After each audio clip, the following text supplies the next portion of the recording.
SRF Audio.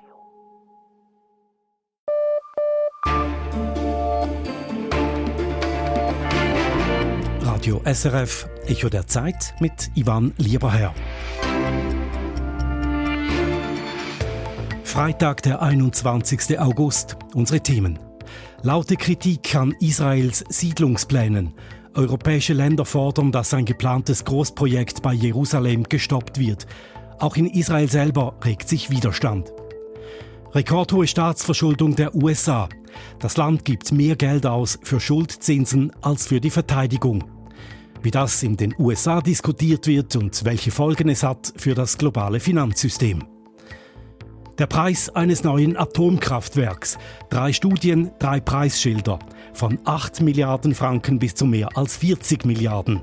Wie sich diese Diskrepanz erklären lässt. Und Verhaltenskodex für die Schweizer Armee. Diskriminierung und sexualisierte Gewalt haben keinen Platz mehr.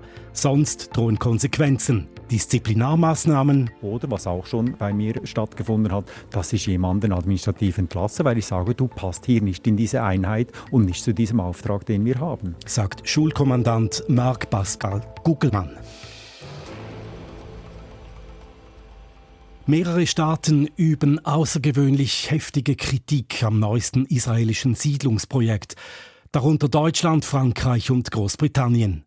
Sie fordern die israelische Regierung dazu auf, die Ausschreibungen für eine geplante Großsiedlung bei Jerusalem zurückzunehmen.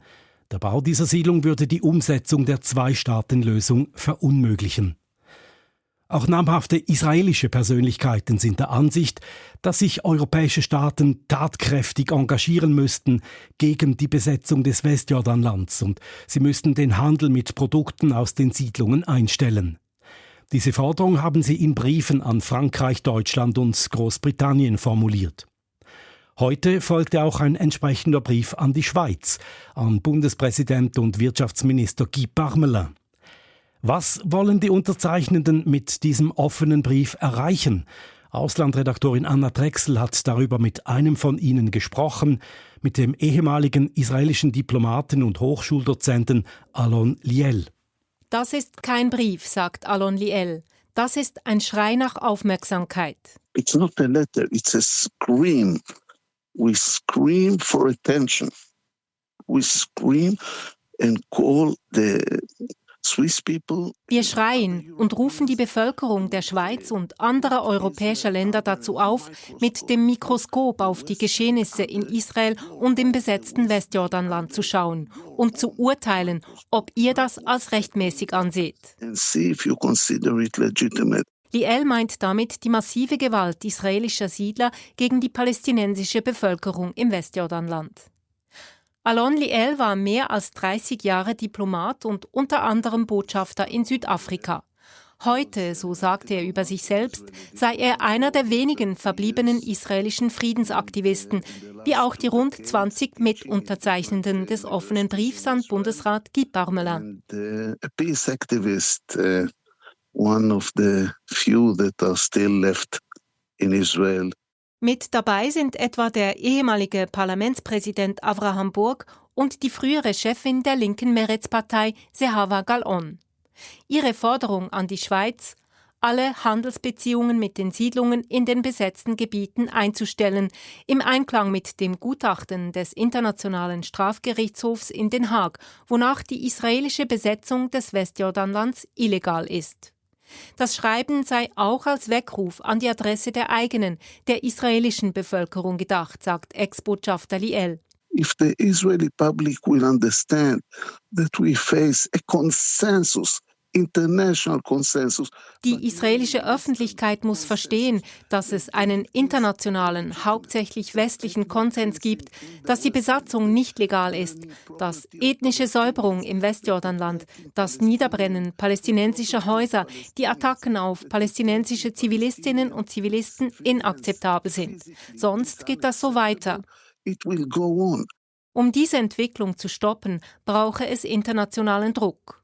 Unternimmt die Schweiz, Depositärstaat der Genfer Konventionen und damit Hüterin des Völkerrechts, genug? Not at all. Not at all. There are some European countries. Keineswegs, sagt Alon Liel. Andere europäische Länder täten viel mehr. Zuerst müsse die Schweiz den Staat Palästina anerkennen, wie es viele westliche Länder bereits getan hätten. Außerdem müsse die Schweiz laut und deutlich gegen die Siedlergewalt und die tägliche Erweiterung der Siedlungen protestieren. To the Swiss public, you are not doing it against Israel. Und eines wolle er den Schweizerinnen und Schweizern erklären: Israel in Richtung Frieden zu steuern, sei nicht gegen, sondern für Israel. Nur so könne das Land vor dem Niedergang bewahrt werden. Mit der internationalen BDS-Kampagne, die den Boykott des Staates Israel verlangt, habe ihr Aufruf zu einem Handelsstopp mit den illegalen Siedlungen nichts gemein, betont Liel. Our call is not to boycott Israel. Israel is a legitimate country. We love Israel. We are Israeli patriots. Wir rufen nicht zum Boykott Israels auf. Israel ist ein legitimer Staat. Wir lieben unser Land und sind israelische Patrioten. Patrioten, die befürchteten, dass sich Israel durch seine Politik gegenüber den Palästinenserinnen und Palästinensern und die Kriege in der Region international zunehmend isoliert. Es brauche eine Kursänderung, doch dafür sei Druck von außen nötig, auch von der Schweiz, sagt Alon Liel. We have to come back to the path of peace. We are part of the Middle East. Wir müssen uns dem Frieden zuwenden. Wir sind Teil des Nahen Ostens und müssen mit unseren Nachbarn zusammenleben. And Switzerland has to be part of the international community explaining it to Israel. Und als Mitglied der internationalen Gemeinschaft müsse das auch die Schweiz den Israeli klarmachen.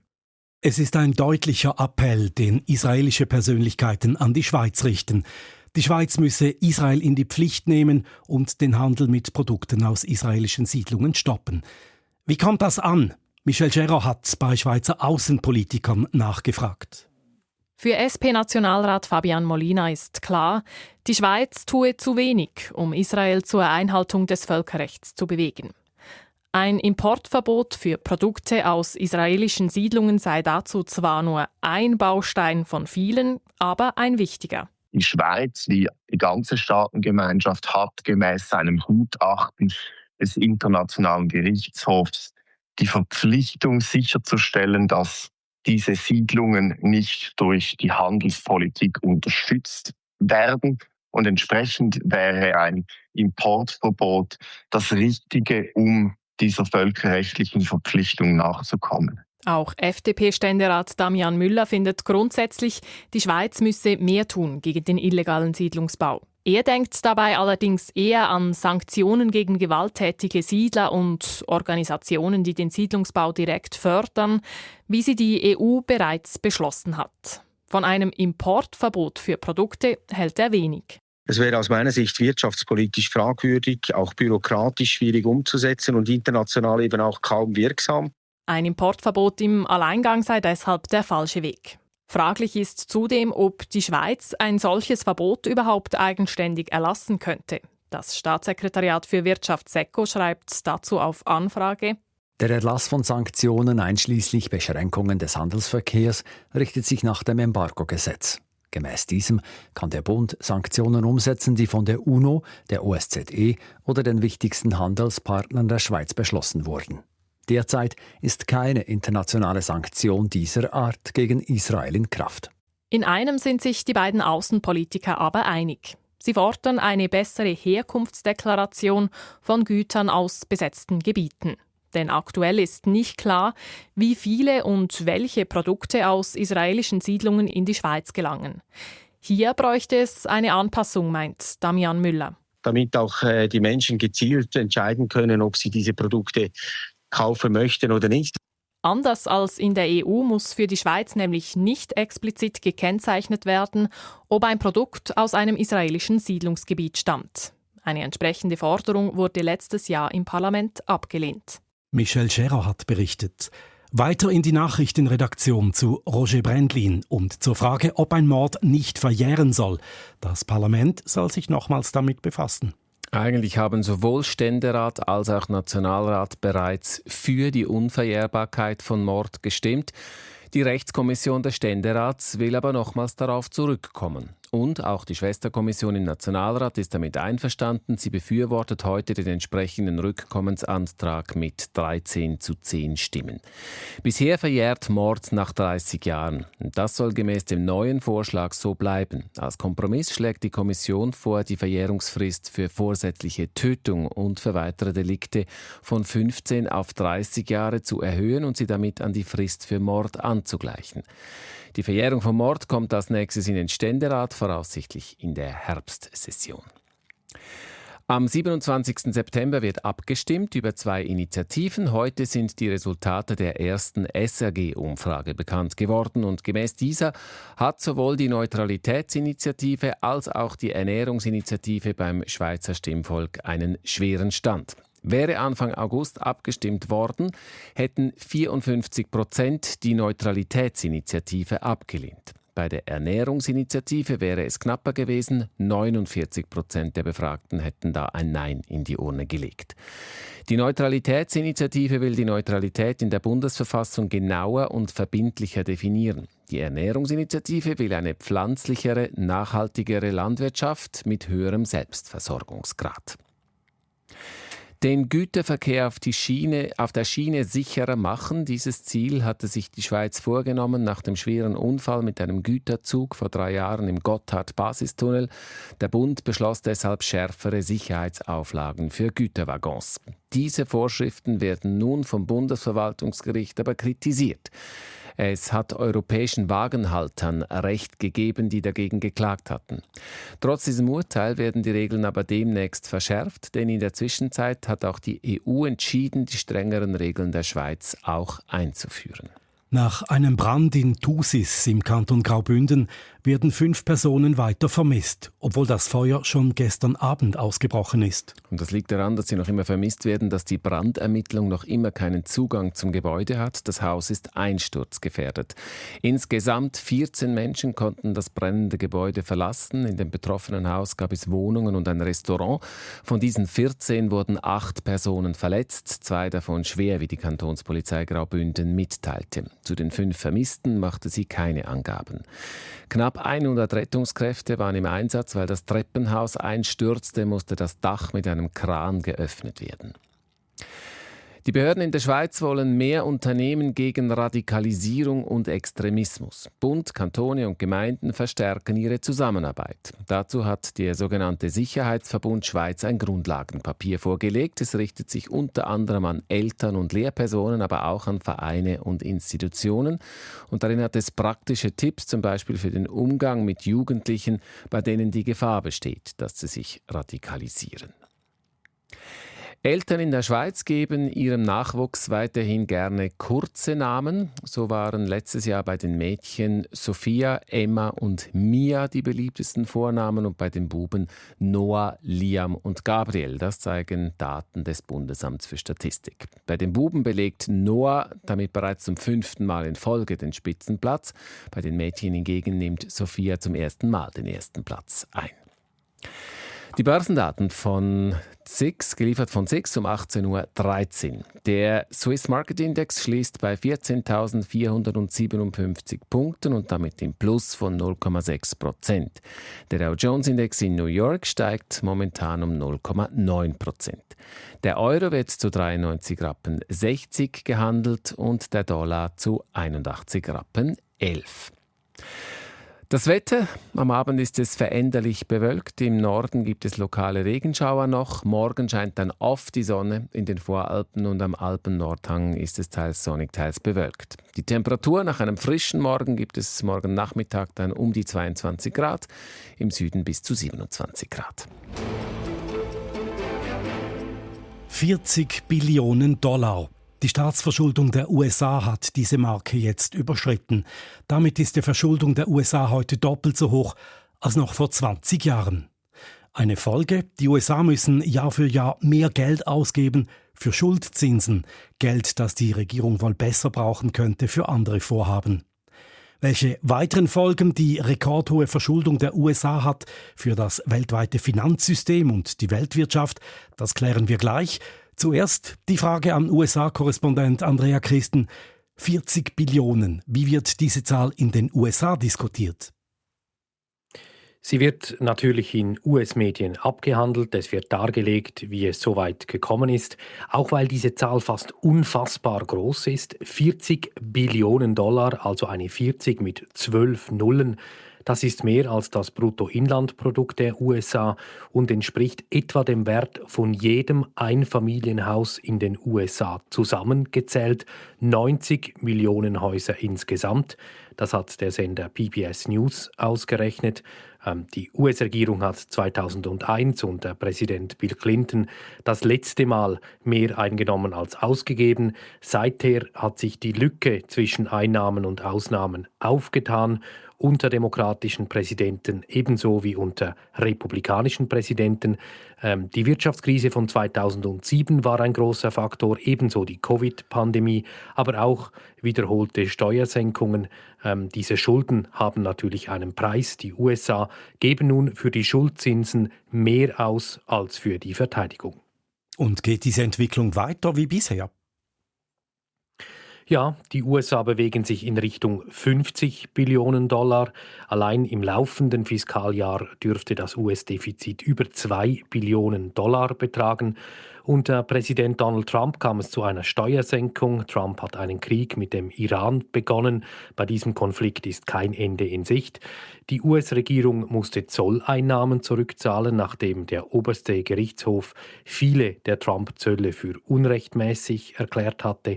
Solche Dinge vergrößern das Defizit natürlich. Finanzminister Scott Bessent versprach in einem Interview Besserung.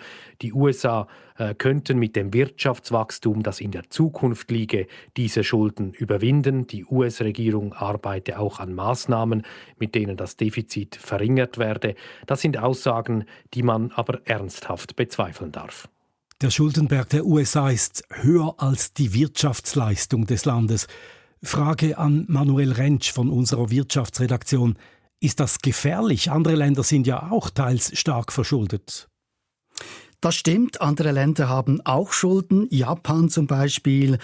Aber bei den USA sind es halt doch noch ganz andere Dimensionen. 40 Billionen $, dieser Schuldenberg muss laufend refinanziert werden. Allein im laufenden Jahr brauchen die USA vom Kapitalmarkt rund 12 Billionen $, um allein alte Schulden mit neuen abzulösen. Und im laufenden Jahr bezahlen die USA allein für Zinsen 1000 Milliarden $. Dabei sind die USA auch auf Investoren aus dem Ausland angewiesen, wobei gerade China nun auf die Bremse steht, nach all der Polemik der vergangenen Jahre. Früher war China der wichtigste Investor in US-Staatsanleihen, doch nun haben die chinesischen Investoren den Geldhahn zugedreht. Sie bleiben solchen Refinanzierungsrunden fern und das bringt die USA unter Druck. Ein wichtiger Geldgeber fällt also sozusagen weg. Aber könnte die US-Notenbank nicht einfach selber Geld drucken, um die Schulden zu begleichen? Ja, theoretisch schon, aber das ist nicht ihre primäre Aufgabe. Die Aufgabe einer Notenbank ist ja nicht, das Defizit der Regierung zu decken, das ist die Aufgabe der Politik. Und kommt hinzu, die US-Notenbank hat ohnehin schon US-Staatsanleihen im Wert von rund 4.000 Milliarden $ in den Büchern. Der neue Chef der US-Notenbank, Kevin Warsh, möchte den Anteil reduzieren. Das heißt, die US-Notenbank möchte sich eher zurückziehen und sich auf die Bekämpfung der Inflation fokussieren und nicht die Löcher beim Staat stopfen. Es gibt also unterschiedliche Interessen und die Konflikte sind vorprogrammiert. Hat die hohe Verschuldung der USA auch Folgen für die Schweizer Wirtschaft, den Franken? Ja, die Verschuldung in den USA betrifft auch die Schweiz. Der Dollar hat sich ja in den vergangenen Jahren bereits abgeschwächt. Es geht aber noch um mehr. Es geht letztlich um einen Grundpfeiler des Finanzsystems, denn die US-Staatsanleihen, die sind zentral. Diese Schuldpapiere, dieses Gift, könnte man auch sagen, ist überall auf der Welt verteilt. Die Pensionskassen halten US-Staatsanleihen, die AHV, die Nationalbank, die Anleger und Investoren in der Schweiz. Generell, US-Staatsanleihen sind zwar attraktiv, weil sie höhere Zinserträge abwerfen als zum Beispiel Schweizer Anleihen. Wenn sich die Verschuldung allerdings verschärft, dann fallen die Kurse potenziell und der Dollar schwächt sich weiter ab und die Staatsanleihen werden zum Risiko. Die Schulden in den USA betreffen also auch uns hier in der Schweiz. Nochmals zu Andrea Christen in den USA. Besteht denn kein politischer Wille, das Schuldenproblem anzupacken? Nicht wirklich. Es gibt einige konservative Republikaner, die darauf pochen, die Ausgaben zu vermindern. Zu Beginn der zweiten Trump-Amtszeit war Elon Musk damit beauftragt, mit sehr unkonventionellen Mitteln die Ausgaben zusammenzustreichen. Nicht nur blieb Musk weit hinter den angekündigten $2 Billionen zurück. Trump erhöhte das Defizit dann auch noch mit Steuersenkungen, was vorübergehend zum Bruch mit Musk führte.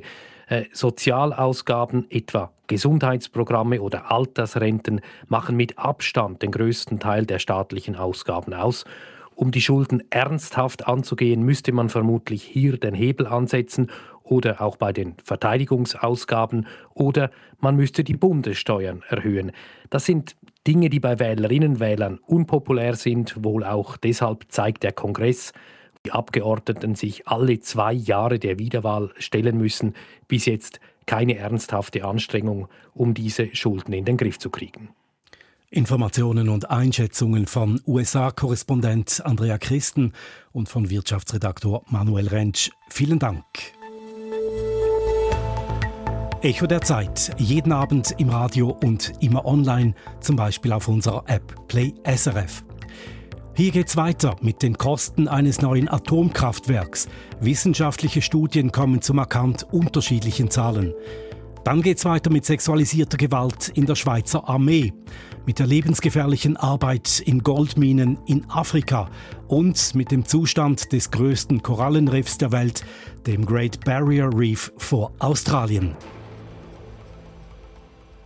8 Milliarden Franken oder über 40 Milliarden. Die Spannbreite, wie viel ein neues Kernkraftwerk in der Größenordnung des AKW Gösgen kosten würde, ist groß, sehr groß. Aber gerade die Kostenfrage ist ein zentraler Punkt im Zusammenhang mit der sogenannten Blackout-Initiative. Diese möchte, dass in der Schweiz wieder Kernkraftwerke gebaut werden können, was aktuell verboten ist. Heute nun haben die Akademien der Wissenschaften einen Bericht zu den Baukosten veröffentlicht. Es ist die 3. namhafte Studie, die innerhalb kurzer Zeit zu diesem Thema publiziert wurde. Und sie kommt teilweise zu deutlich anderen Ergebnissen als die vorangehenden Studien. Welchen Zahlen soll man also jetzt glauben? Eine Einordnung von Wirtschaftsredaktor Matthias Heim. In Europa und den USA sind in den vergangenen Jahren nur ganz wenige neue Kernkraftwerke geplant und gebaut worden, rund eine Handvoll. Und diese Erfahrungen haben den Akademien der Wissenschaften als Grundlage gedient. Studienautor Urs Neu erklärt. Was wir uns angeschaut haben, ist einerseits die Kosten, die wir beobachten, und andererseits die Erwartungen der Nuklearbranche, wie sich diese Kosten entwickeln sollen. Und da tut sich nun eine Kluft auf zwischen den effektiven Kosten und den künftigen erwarteten Kosten. Bei den beobachteten Kosten ist die Entwicklung klar. Neue Kernkraftwerke in Frankreich, Großbritannien oder Finnland sind deutlich teurer geworden als geplant. Beispielhaft zeigt sich diese Kostensteigerung beim Kraftwerk Flamanville in Frankreich. Anstatt 4 Milliarden Euro hat es am Ende 23 Milliarden gekostet. Die Erwartung der Nuklearindustrie ist allerdings eine andere. Sie geht davon aus, dass die Kosten für neue Kernkraftwerke künftig sinken werden. Entsprechend sind deren Kostenschätzungen tiefer.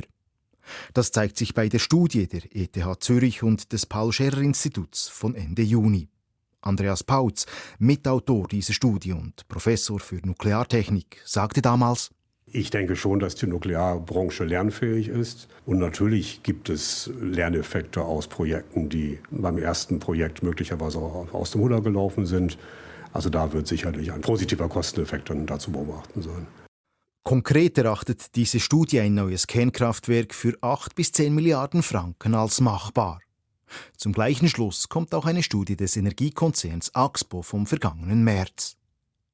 Und zu den Annahmen der Industrie, die zu tieferen Kosten führen sollen, sagt Urs Neu von den Akademien der Wissenschaften: Das ist möglich. Im Moment sehen wir diese Entwicklung einfach noch nicht. Es wurden halt noch nicht sehr viele gebaut. Oder in Europa wurden 2 fertiggestellt, 2 sind noch in Bau. In den USA wurden 2 fertiggestellt. Mit anderen Worten, es wurden bisher nicht so viele AKWs gebaut, als dass die Kosten durch eine Serienproduktion deutlich gesunken wären. Und Vergleiche mit Neubauten in China oder Russland erachtet die Studie nicht als zielführend, weil die Umstände dort andere seien. Auch die ETH und Axpo-Studie kommen übrigens zu demselben Schluss. Die Diskrepanz zwischen den effektiven Kosten und den erwarteten Kosten erklärt somit die große Bandbreite, wie viel ein neues Kernkraftwerk in der Schweiz kosten könnte. Im besten Fall 8 Milliarden, im schlechtesten Fall über 40 Milliarden.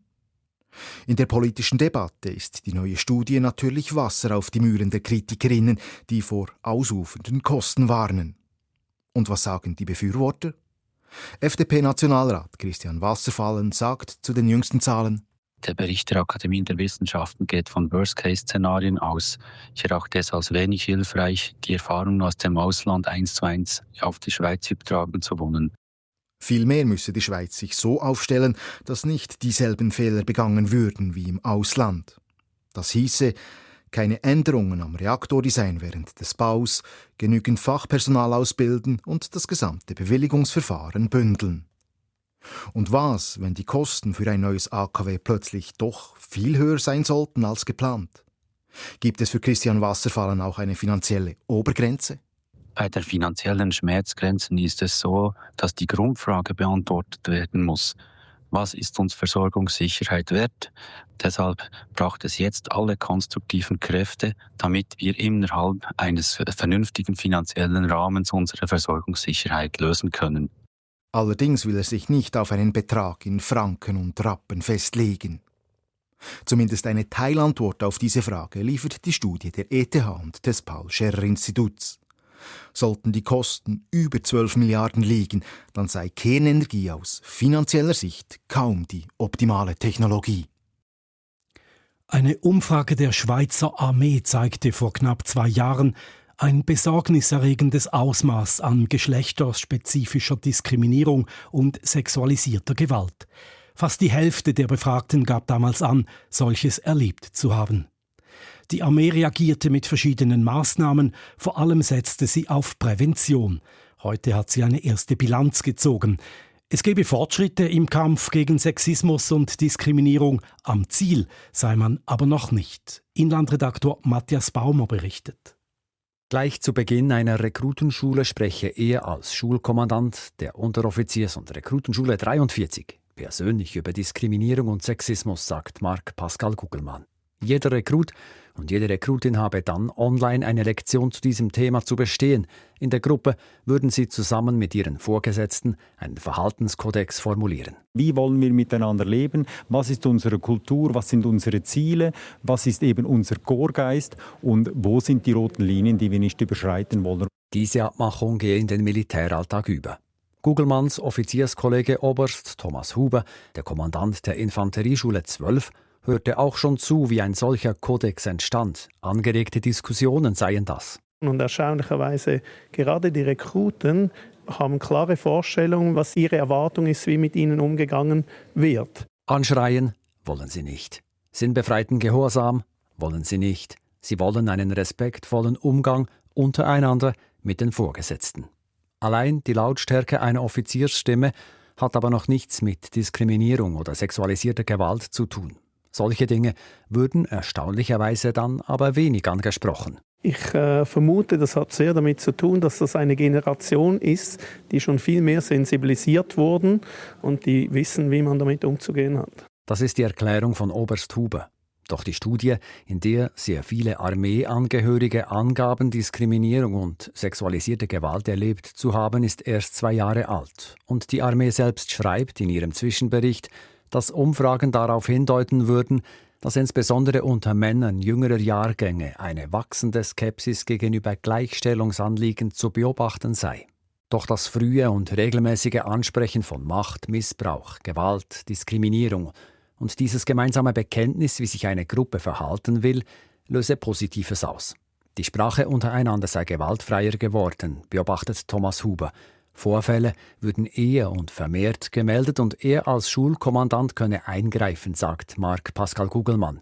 disziplinarisch. Oder was auch schon bei mir stattgefunden hat, dass ich jemanden administrativ entlasse, weil ich sage, du passt hier nicht in diese Einheit und nicht zu diesem Auftrag, den wir haben. Entlassen wegen nicht tolerierbarem Verhalten, weil das Verständnis für einen korrekten Umgang fehlt.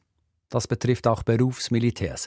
Das hat die Armeeführung realisiert. Missbrauch von Macht, Diskriminierung, schlechter Umgang, nicht nur etwas, was Rekrutenschulen und Milizsoldaten betrifft. Nein, das gesamte Militär. Alle ist sich Gregor Metzler, der Ausbildungschef der Armee, sicher. Da möchte ich, dass meine Leute, meine Mitarbeiter, die Berufsmilitärs, das erkennen, das thematisieren. Und sich angemessen verhalten, so erwartet es der Korpskommandant. Und wer nicht fähig sei, der müsse gehen. Ich habe Mitarbeiter, die wir entlassen haben aufgrund von Vorfällen, die sich vermehrt haben, auch in dieser Thematik. Als letzte Maßnahme. Korpskommandant Metzler erlebt jedoch eine Armee, in der sich etwas zum Besseren verändere. Mahide Aslan, die Chefin der Fachstelle Frauen in der Armee, würde ihm widersprechen, falls nötig. Doch auch sie sagt: Es stimmt mehr. Definitiv ist es aus meiner Sicht zu einer Veränderung gekommen. In manchen Bereichen wirklich zu einer auffälligen Verbesserung. Kaderleute, Offiziere würden sich häufiger bei ihrer Stelle melden und fragen, wie sie mit einer Situation, in welcher Machtspiele stattfinden, sexistische Sprüche fallen, Übergriffe passieren würden, umgehen sollen. Solche Gespräche haben früher nicht stattgefunden. Gewalt ansprechen, Ungerechtigkeiten erkennen, mögliche Diskriminierung und Übergriffe würden dadurch sichtbar. Das sei ein Fortschritt. Weil es eigentlich eine Verschiebung gibt aus diesem Dunkelfeld so ein bisschen ins Hellfeld. Ob aber mehr tatsächliche Fälle von Diskriminierung oder sexualisierter Gewalt stattfinden, das weiß Mahide Aslan nicht. Sie wisse nur, dass die Menschen das wichtigste Gut der Armee seien und dem gelte es, umfassend Sorge zu tragen.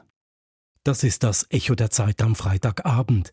In den nächsten Minuten berichten wir über das lukrative, aber gefährliche Goldgeschäft in Zentralafrika und über den Zustand des Great Barrier Reefs vor Australien. In der Zentralafrikanischen Republik ist diese Woche eine Goldmine eingestürzt. Dabei sind Dutzende Bergleute ums Leben gekommen. Es ist nicht klar, wie viele Leute noch verschüttet sind. Kein Einzelfall.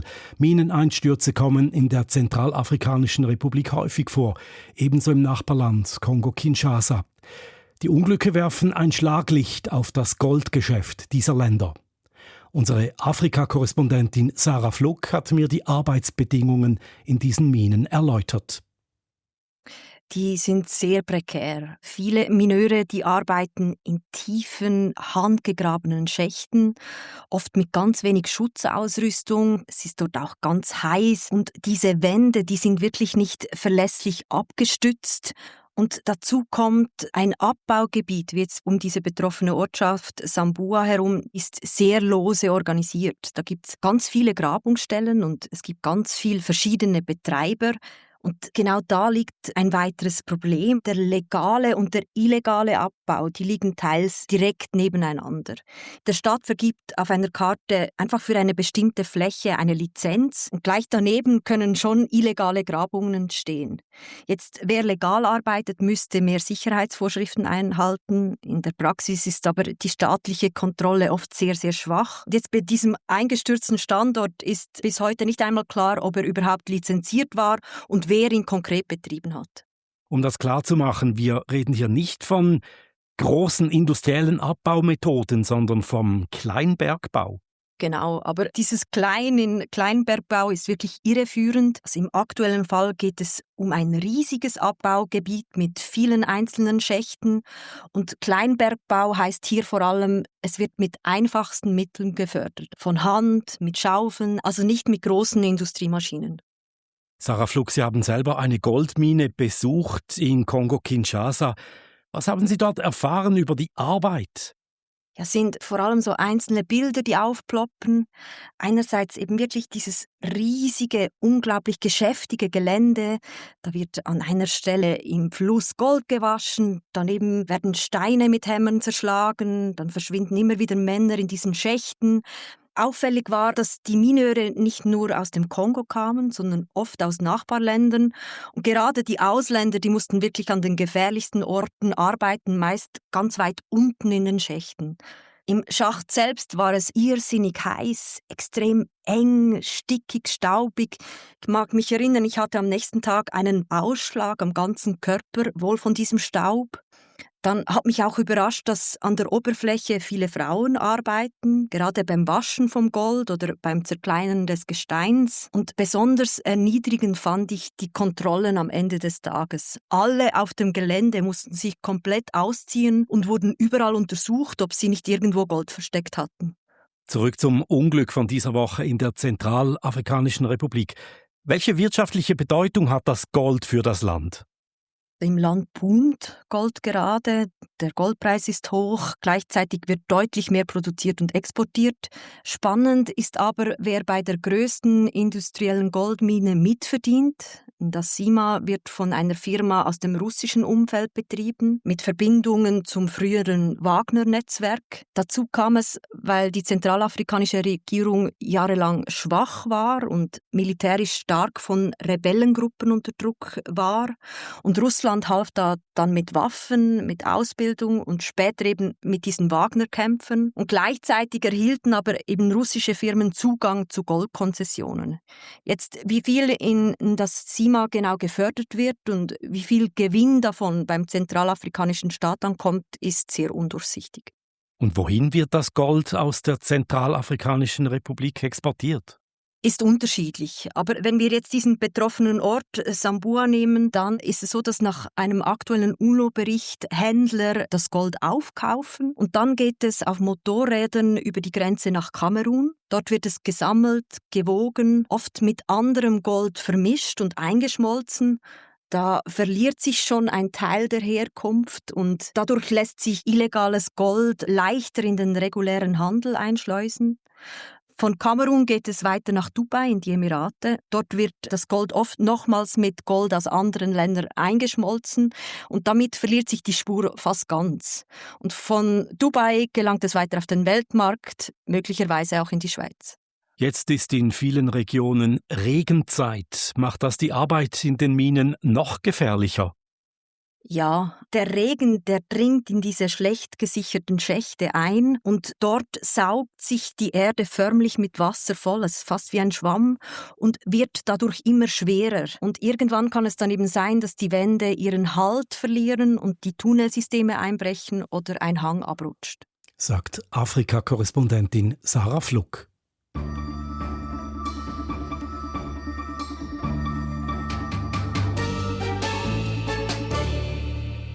Es gilt als eines der 7 Weltwunder der Natur, das Great Barrier Reef vor der Nordostküste Australiens. 1981 hat die UNO das Korallenriff zum Weltnaturerbe erklärt. In einigen Gebieten sind aber die Korallen großflächig abgestorben, wegen des Klimawandels und anderer Umwelteinflüsse. Ein neuer Bericht spricht nun von Anzeichen einer leichten Erholung. Das kann aber nicht darüber hinwegtäuschen, dass die Lage ernst ist. Und trotzdem hat die zuständige UNESCO vorerst darauf verzichtet, das Great Barrier Reef als gefährdet einzustufen. Urs Welterlin berichtet. Eine Einstufung als gefährdetes Weltnaturerbe hätte verheerende Folgen für den Tourismus, für die australische Wirtschaft. Potenzielle Besucherinnen und Besucher würden abgeschreckt. Deshalb erstaunt es wenig, dass Tourismusministerin Nita Green erleichtert ist über das Verdikt. Im australischen Radio sagte sie: This was a decision that the Australian government welcomed. It's been off the back of a lot of hard work and investment by our governments. Die Regierung begrüße diesen Entscheid, er sei das Resultat großer Investitionen und harter Arbeit. Australien strenge sich an, die Bedrohungen für das Riff zu reduzieren. Tatsächlich hat die australische Regierung in den letzten 10 Jahren 3 Milliarden Franken in Maßnahmen investiert, um den Zufluss von Dünger, Sedimenten und Pestiziden aus der Landwirtschaft ins Meer zu reduzieren. Doch die Korallen leiden auch unter den zu hohen Wassertemperaturen, eine Folge des Klimawandels. Der gebürtige Schweizer Daniel Gschwind ist Professor für Touristik. Er war lange Vorsitzender des Verbandes der Tourismusunternehmen im Bundesstaat Queensland, der Heimat des Barrier Reefs. Gschwind warnt vor Panik. Oft regeneriert sich das Reef wieder und der Schaden ist meistens limitiert und wirklich dehnt sich nicht über die 2.500 Kilometer, des Barrier Reefs aus. Fachleute sehen die Situation weniger optimistisch. Alex Sen-Gupta ist Ozeanologie-Professor in Sydney. Das Riff verändere sich. It's going through these shocks where we have this mass bleaching events occurring. At any one bleaching event, it can kill a large fraction of the reef. Jede Unterwasserhitzewelle sei ein Schock für das Riff. Große Teile der Korallendeckung könnten dabei zerstört werden. Tatsächlich könnten sich Riffe wieder erholen. Bilder von nachwachsenden Korallenbänken aber seien trügerisch. What's coming back is sort of the fast-growing kind of the weeds of the coral, if you like. Nur einige schnell wachsende Korallenarten könnten sich rasch erholen, das Unkraut des Meeres, wie er sie nennt. Viele der rund 400 Arten am Riff aber bräuchten länger, um sich zu erholen, wenn überhaupt. Die Folge sei eine drastische Reduktion der biologischen Vielfalt in diesem Ökosystem.